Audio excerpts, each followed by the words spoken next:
நீங்க ஏதாச்சும் movie direct பண்றீங்க? நான் பண்ணுறேன். அது இந்த மந்த்து இந்த இந்த வருஷம் எண்ட் ஆயிடும். அது ஃபேமிலி ஓரியன்டடா சார்? இல்லை, அது ஒரு பீரியட் சப்ஜெக்ட், ஒரு ஹிஸ்டாரிக்கல் சப்ஜெக்ட். சார் ஸ்டார்டிங் எடுத்த நாடோடிகள் வந்து கொஞ்சம் ரக்கு தான் ரொம்ப. இவரோட ஃபேஸில் நீங்கள் எப்படி அந்த இன்னசென்ஸை பார்த்து அதே படத்திலேயே வந்து சில சீனா சொல்லுவார், உங்க நேர்மை எனக்கு ரொம்ப பிடிச்சிருக்குன்னு ரொம்ப கியூட்டா சொல்லுவாங்க. நாடோடிகளை சொல்லி. ஆமா, ஸோ சாரால ரெண்டுமே பண்ண முடியும். அவர் வந்து பயங்கர சாஃப்டாகவும் பண்ணுவார், அதே சமயம் அவருடைய வெறப்பாகவும் ஒன்று பண்ண முடியும்.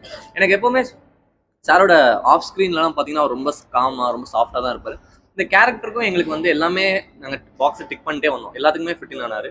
அப்போது சார் நாடோடியும் நான் தான் சாஃப்டாக பண்ணேன். நீங்கள் கழுத்து இருக்கிற மட்டும்தான் அவங்க மனசில் அதான் சுப்பிரமணியம் தான் வச்சுங்க. பட் அதுக்கப்புறம் நாடோடிகள், குட்டி புலிலாம் அம்மா சென்டிமெண்ட்டு அப்படி இதாச்சு. அந்த மாதிரி எல்லாமே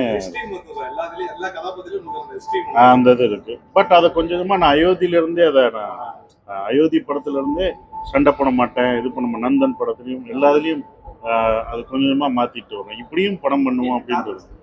சார், எல்லா விதமான படம் பண்ணணும்ல, நான் ஒரே மாதிரி படம் பண்ணக்கூடாது. நமக்கு பிடிச்ச இன்னும் பிடிச்ச படங்களாக இருக்குது, இந்த ஃபீல் குட் மூவியாக நான் பண்ணணும்.